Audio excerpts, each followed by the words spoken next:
ये common control business combination, पहले तो मैं आपको बता दूं कि this was originally not a part of IFRS, this is currently also not a part of IFRS.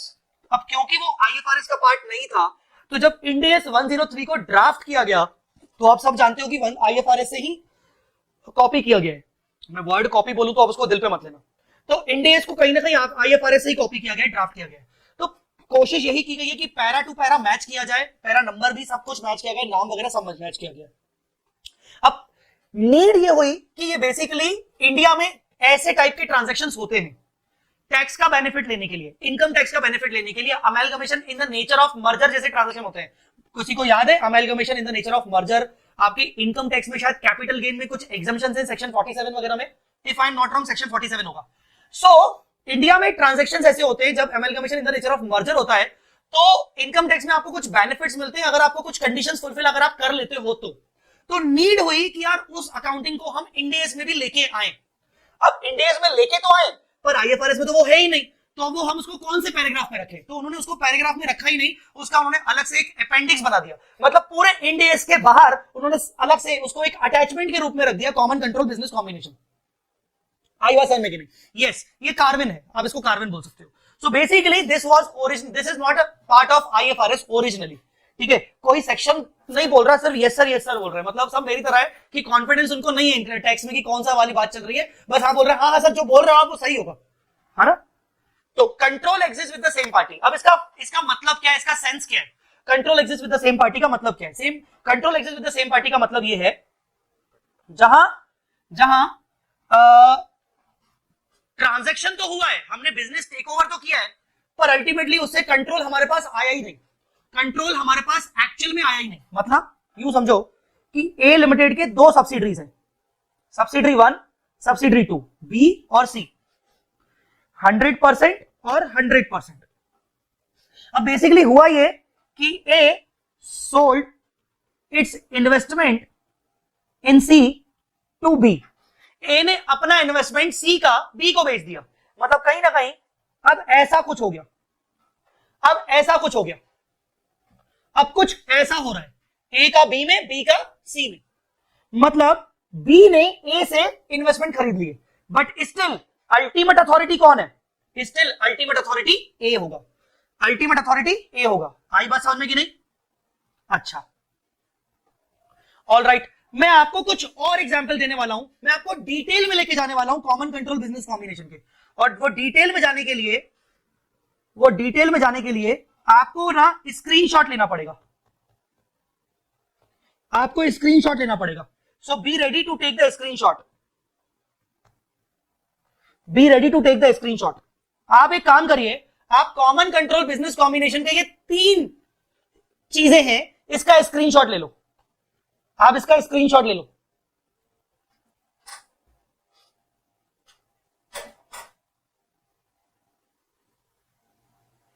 ले लिया?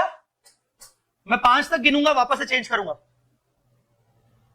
1 2 3 4 5 6। चलो तुम्हारे लिए मैंने 6 तक गिना, ठीक है? ये 3 एग्जाम्पल तुम लिख लो, ठीक है? ये 3 एग्जाम्पल क्या है?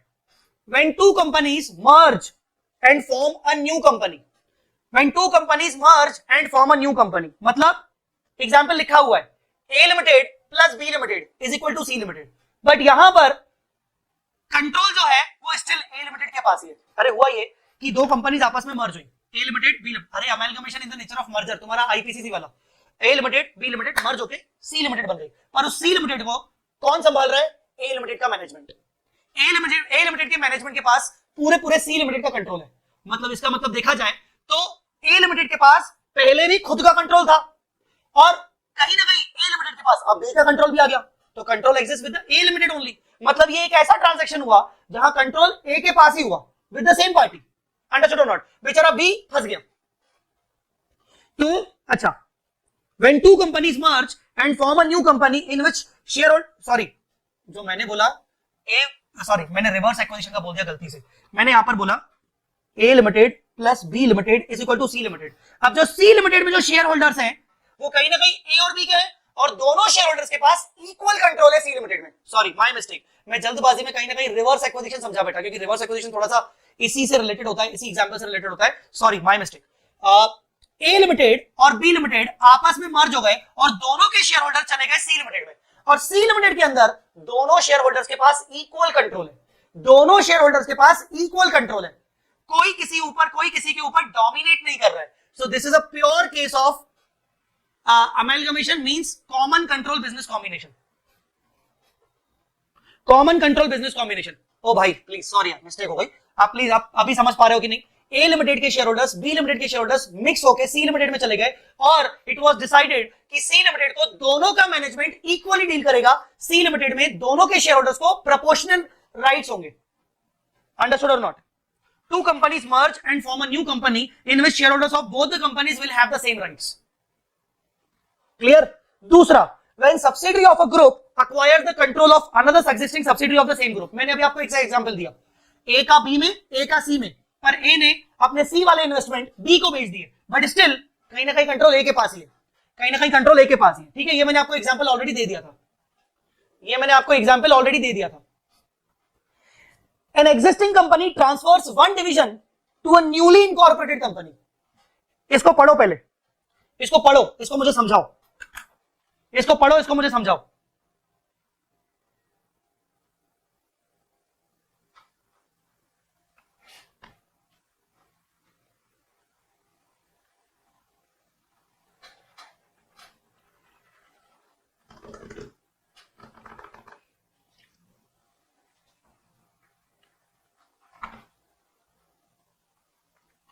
इसको मुझे समझाओ जल्दी।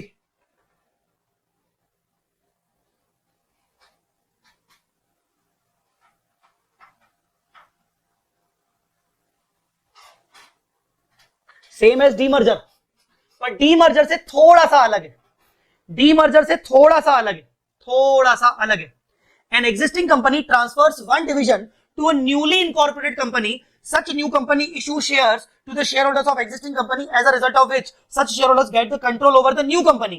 That is, control over the transferred division is not shifted. It exists with the same members of the group. These shareholders were already having control over the net assets of the existing company. However, it may be noted that this may also result into demerger. But ये demerger से थोड़ा सा अलग है, demerger से थोड़ा सा अलग है। कैसे? ये आपके सामने डीमर्जर का एग्जांपल लिखा हुआ है। देखो, ए लिमिटेड के पास 3 डिवीजन थे, डिवीजन 1, डिवीजन 2, डिवीजन 3, और ए लिमिटेड में 2 शेयर होल्डर्स थे, जय चावला और मिसेस चावला, 50-50%। डिवीजन 3 ट्रांसफर कर दिया गया, डिवीजन 3 ट्रांसफर कर दिया गया न्यू कंपनी में, न्यू कंपनी का नाम B limited. Division 3, B limited will provide PC in the form of cash to shareholders of A limited. अगर ये हो रहा है तो इसको बोलेंगे कहीं ना कहीं डीमर्जर, ये कहीं ना कहीं एक डीमर्जर है। बी लिमिटेड कहीं ना कहीं शेयर होल्डर्स को कैश दे रहा है, तो क्या ये कॉमन कंट्रोल बिजनेस कॉम्बिनेशन है? नहीं, ये कॉमन कंट्रोल बिजनेस कॉम्बिनेशन नहीं है, ये कॉमन कंट्रोल बिजनेस कॉम्बिनेशन नहीं है। अंडरस्टूड और नॉट? ये कॉमन कंट्रोल बिजनेस कॉम्बिनेशन नहीं है, ये डीमर्जर है, ये डीमर्जर। पर अब मैं अगर इसी एग्जांपल को चेंज कर दूं और मैं यहां बोल दूं कि मिस्टर जय चावला के पास 60%, मिस्टर जय चावला के पास 60% शेयर्स हैं, and other share holders each having not more than 1%, each having not more than 1%, ठीक है ना? और B Limited will provide PC in the form of equity shares to shareholders of A। अब ध्यान से सोचो, अब ध्यान से सोचो, अब ध्यान से सोचो, अब ध्यान से सोचो। अब क्या दिख रहा है आपको?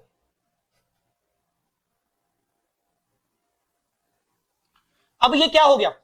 क्योंकि जब डिवीजन थर्ड बी लेके आया, उसके बदले जो बी पीसी दे रहा है वो किसको दे रहा है? शेयर होल्डर्स को। किस फॉर्म में? शेयर्स के फॉर्म में। जब बी लिमिटेड शेयर्स के फॉर्म में पीसी देगा तो कहीं ना कहीं उसी प्रपोर्शन में देगा, उसी प्रपोर्शन में देगा तो जय चावला को 60% ऑफ द पीसी मिलेगा। Jay Chawla will be eligible to get the 60% of the total PC in B limited. That means Jay Chawla will become the share holder in B limited. Technically Jay Chawla were originally controlling division 1, division 2, division 3. Now also Jay Chawla is controlling division 1, division 2 under A Limited and division 3 under B Limited. तो control exist with the same party, control exist with the same party, control exist with the same party, understood और not? Clear हुआ कि नहीं? तो कहीं ना कहीं division 3 पहले ए लिमिटेड का था, आज भी कहीं ना कहीं ए लिमिटेड का ही है, मतलब अल्टीमेटली शेयर होल्डर्स का है। आई बात समझ में कि नहीं? तो ये ऐसा वाला ट्रांजैक्शन होता है, ये ऐसा वाला ट्रांजैक्शन इस तरीके से होता है। अब आपको एक मैं बात बताऊं, इस एग्जांपल के ऊपर इंस्टीट्यूट ने एक क्वेश्चन दिया है और इस एग्जांपल के ऊपर इंस्टीट्यूट ने एक क्वेश्चन दिया है। इंस्टीट्यूट के पास दो क्वेश्चंस हैं, दोनों एग्जांपल्स के ऊपर इंस्टीट्यूट ने एक क्वेश्चन दिया है। आई मेरी बात समझ में कि नहीं? वापस आते हैं तो दोनों क्वेश्चंस आपको बुक में मिल जाएंगे, आपके इंस्टीट्यूट के मॉड्यूल में मिल जाएंगे। अच्छा, apply pooling of interest method, do not apply acquisition method. अब ऐसे केस में सीसीबीसी जो ट्रांजैक्शन है उसमें आप एक्विजिशन मेथड नहीं फॉलो करते हो, मतलब आप goodwill gain from bargain purchase नहीं निकालते हो, आप pooling of interest method apply करते हो। अगर आपको पूलिंग ऑफ इंटरेस्ट मेथड याद नहीं है तो मैं याद दिला दूं, अगर आपने पहले कभी आईपीसीसी में अमेलगमेशन का चैप्टर किया था तो अमेलगमेशन के चैप्टर में एएस 14 के according amalgamation in the nature of purchase और amalgamation in the nature of merger होता था। उसमें जो amalgamation in the nature of merger होता था वहां pooling of interest method apply होता था, और पूलिंग ऑफ इंटरेस्ट मेथड के अनुसार जितने भी असेट्स एंड लायबिलिटीज होंगे वो हम सेम वैल्यू पे रिकॉर्ड करेंगे। मतलब जो मैंने अभी आपको एग्जांपल दिया डिवीजन 3 का जो बी लिमिटेड है उसको हम कहीं ना कहीं सेम वैल्यू पे रिकॉर्ड करेंगे, हम उसको बुक वैल्यू पे रिकॉर्ड करेंगे। तो पूलिंग ऑफ इंटरेस्ट मेथड में एक होगा ट्रांसफरर, एक होगा ट्रांसफरी। ट्रांसफरर कौन? जिसने ट्रांसफर किया, मतलब ए लिमिटेड। ट्रांसफरी कौन? जिसको ट्रांसफर मिला, मतलब B limited. Derecognize the asset liability reserves and difference transfer to capital reserve. ये क्या करेगा? ये डी रिकॉग्नाइज करेगा असेट्स एंड लायबिलिटीज वगैरह सब कुछ। ए लिमिटेड अपने बुक से डिवीजन 3 के थर्ड 3 डिवीजन के सारे असेट एंड लायबिलिटी रिवर्स करेगा, डी रिकॉग्नाइज करेगा, और जो भी डिफरेंस आएगा वो कैपिटल रिजर्व में ले जाएगा। अच्छा सर, इसको कंसीडरेशन मिलेगा क्या? नहीं, याद रखना कंसीडरेशन शेयर होल्डर्स को मिल रहा है, कंसीडरेशन शेयर होल्डर्स को मिल रहा है, इसको कुछ भी नहीं मिलेगा डीमर्जर की तरह। तो इसका जो भी डिफरेंस आएगा वो कैपिटल रिजर्व में जाएगा। ट्रांसफरी क्या करेगा? Record asset liability reserves of transferor at the same book value. Transferee company वही बुक वैल्यूज पे रिकॉर्ड करेगा। क्यों? क्योंकि ये एक प्योर बिजनेस कॉम्बिनेशन नहीं है, ये कॉमन कंट्रोल बिजनेस कॉम्बिनेशन है, जहां पर कंट्रोल आज भी पुरानी वाली पार्टी के पास है। जब कंट्रोल पुरानी वाली पार्टी के पास है तो तुम असेट लायबिलिटीज को फेयर वैल्यू पे रिकॉर्ड करके करोगे ही क्या?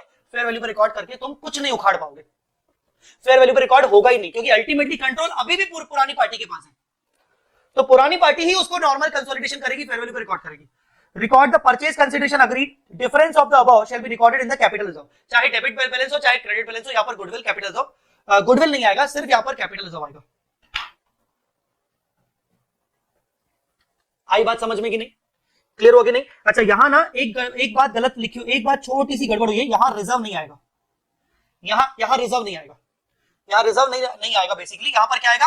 असेट्स को डी रिकॉग्नाइज, लायबिलिटी को derecognize, assets and liabilities को डी रिकॉग्नाइज करेंगे।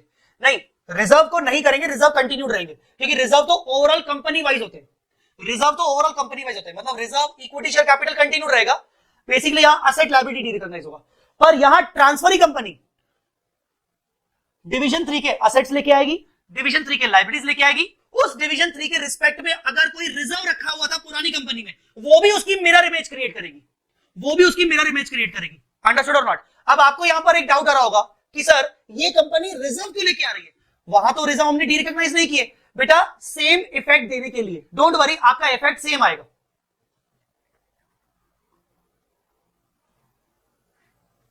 अंडरस्टूड और नॉट? आपका इफेक्ट सेम आएगा, सेम इफेक्ट देने के लिए। तो फिर से बोलूं, कॉमन कंट्रोल बिजनेस कॉम्बिनेशन में आप pooling of interest method apply करोगे। यहां पर ट्रांसफरी की बुक्स में असेट्स रिकॉर्ड होगी सेम वैल्यू पे, लायबिलिटी रिकॉर्ड होगी सेम वैल्यू पे, रिजर्व्स को भी क्रिएट किया जाएगा मिरर इमेज। जो रिजर्व पुरानी कंपनी में दिख रहे थे, पूरे नहीं, सिर्फ डिवीजन 3 वाले, अगर उन्होंने आपको पुरानी कंपनी में डिवीजन 1 के रिजर्व अलग से, डिवीजन 2 के रिजर्व अलग से, डिवीजन 3 के रिजर्व अलग से दिए, तो आपने जो डिवीजन 3 अडॉप्ट किया है उस डिवीजन 3 के रिजर्व्स को आपको मिरर इमेज क्रिएट करना है। ठीक है? क्लियर हुआ?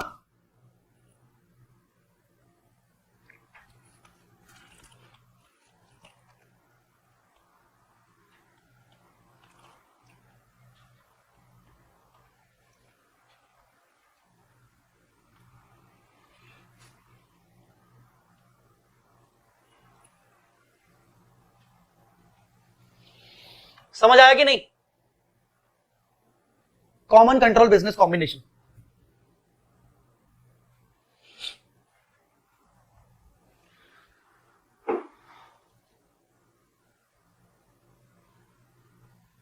Common control business combination, understood और नॉट? इसमें अगर किसी को कोई डाउट पूछना है तो पूछ सकता है। इसमें अगर आप लोग मुझसे कोई डाउट पूछना चाहते हो तो पूछ सकते हो। I will be ready to discuss with you. देखो मेरी मजबूरी है कि मैं क्वेश्चंस डिस्कस नहीं कर सकता हूं, really sorry for that. This is a chart revision. अगर क्वेश्चन डिस्कस करने पे आए तो ये चार्ट रिवीजन नहीं रहेगा, ठीक है ना? और मेरा अल्टीमेट इंटेंशन चार्ट रिवीजन करवाने का ये है कि एग्जाम टाइम में जल्द से जल्द रिवाइज हो। सो आप क्वेश्चंस रेफर करिएगा, इसके आपको समझ में आ जाएगा।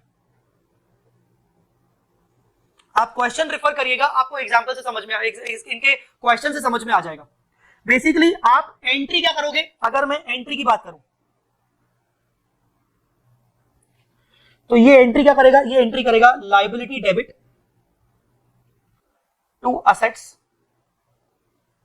और जो भी डिफरेंस आएगा वो कैपिटलिज्म है। ये एंट्री क्या करेगा? असेट्स डेबिट बुक वैल्यू,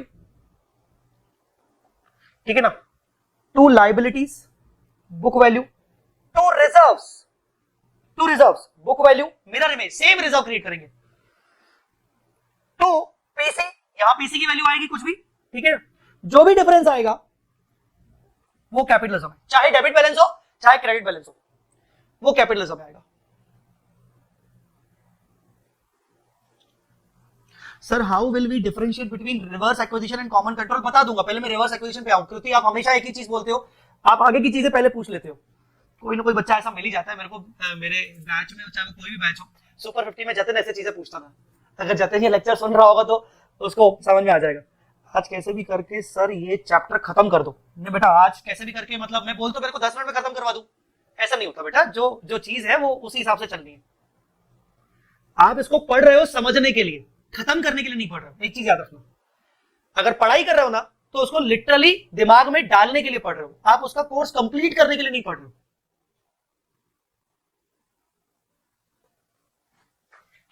मतलब पुराने रिजर्व ट्रांसफरर के पास रहेंगे। यस, पुराने रिजर्व ट्रांसफरर के पास ही रहेंगे, ठीक है। मैं एक ट्राई मारता हूं आपको किसी क्वेश्चन के थ्रू। मुझे ऐसा लग रहा है कि मैंने जैसे ही उस क्वेश्चन में गया तो बहुत टाइम लग जाएगा, बट आई ट्राई, क्योंकि मैं समझ पा रहा हूं कि आपको थोड़ा सा शायद फील कम हो रहा है। मैं समझ रहा हूं कि आपको फील थोड़ा सा कम आ रहा है, बट आई ट्राई। मैं एक ट्राई मार सकता हूं।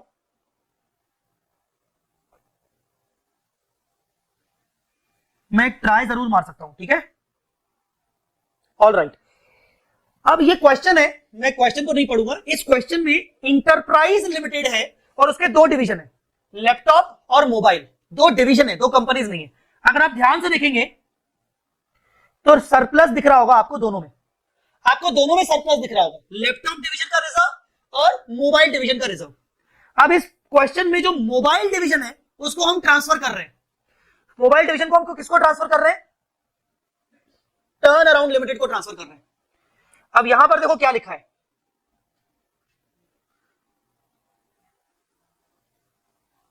One of the member of enterprise limited was holding 52% share holding of the company.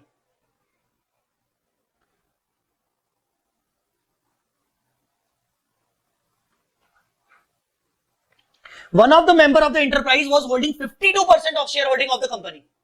मतलब कहीं ना कहीं जब मोबाइल डिवीजन किसी टर्न अराउंड लिमिटेड के पास जाएगा और टर्न अराउंड लिमिटेड जब पीसी देगा इक्विटी शेयर्स के फॉर्म में, इसमें वो इक्विटी शेयर के फॉर्म में दे रहा है, तो वो पीसी ओरिजिनल कंपनी के शेयर होल्डर्स को मिलेगा, जिसमें एक शेयर होल्डर ऑलरेडी 52% होल्ड कर रहा है।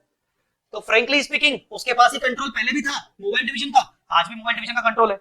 अब मैं आपको बस ये बताना चाह रहा हूं, आप ध्यान से देखिए, आपको मोबाइल डिवीजन का सरप्लस दिख रहा है 100 नेगेटिव, ठीक है ना, और ये एंटरप्राइज लिमिटेड थी। अब आप ध्यान से देखो, एंटरप्राइज लिमिटेड में मैं आपको बस ये प्रूव करने के लिए कि सरप्लस नहीं जाता। देखो उसने क्या किया, उसने लोन को डेबिट कर दिया, उसने करंट लायबिलिटी को डेबिट कर दिया, उसने प्रोविजन फॉर डेप्रिसिएशन को डेबिट किया, उसने असेट को क्रेडिट किया, उसने करंट असेट को क्रेडिट किया, और जो डिफरेंस आया उसने कैपिटलिज्म में डाल दिया। क्या उसने ये 100 रुपीज का नेगेटिव सरप्लस रिवर्स किया क्या? अगर वो करता नेगेटिव है, अगर वो करता नेगेटिव है मतलब डेबिट बैलेंस है, तो वो क्रेडिट करता, कुछ नहीं किया, यहां पर सरप्लस वगैरह कुछ है ही नहीं, तो वो कैपिटलिज्म आ गया। अब अल्टीमेटली समझो यहां पर कैपिटलिज्म आ गया, तो जो कैपिटलिज्म जो 100 आया उससे कहीं ना कहीं उसका सरप्लस सेट ऑफ हो गया, आ रही बात समझ में कि नहीं? चलो इसको और आगे बढ़ाते हैं। अब तुम इसी क्वेश्चन में टर्न अराउंड लिमिटेड की एंट्रीज देखो। टर्न अराउंड लिमिटेड की एंट्रीज में देखो, इसने फिक्स एसेट को डेबिट किया, करंट एसेट को डेबिट किया, करंट लायबिलिटी को क्रेडिट किया, लोन को क्रेडिट किया, पीसी दिखाया, इसने सरप्लस को भी डेबिट किया। देखो मिरर इमेज, इसने सेम टू सेम सरप्लस भी इसका 100 लेके आया। वहां पर वो सरप्लस नेगेटिव था तो इसलिए इसने यहां पर डेबिट कर दिया, और जो भी डिफरेंस आएगा वो डिफरेंस इसने कैपिटलिज्म में डाल दिया, कैपिटलिज्म में डाल दिया। आई बात समझ में कि नहीं? फिर इसने कंसीडरेशन को डिस्चार्ज किया, फिर इसने कंसीडरेशन ऑफ 25 को डिस्चार्ज किया शेयर्स के फॉर्म में। 25 के इसने शेयर्स दिए जिसमें 10 का फेस वैल्यू और 15 का प्रीमियम।